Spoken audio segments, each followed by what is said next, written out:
5 razas de michis más raras del mundo. El último desearás tenerlo. Primero, el Likoi, que parece un hombre lobo, seguido del Munchkin, el tierno michi de patitas miniatura.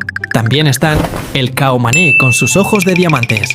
Por otro lado, el extraño gato esfinge con su pelaje tan distintivo que no tiene. Por último, el Maine Coon, conocido como el gigante amable.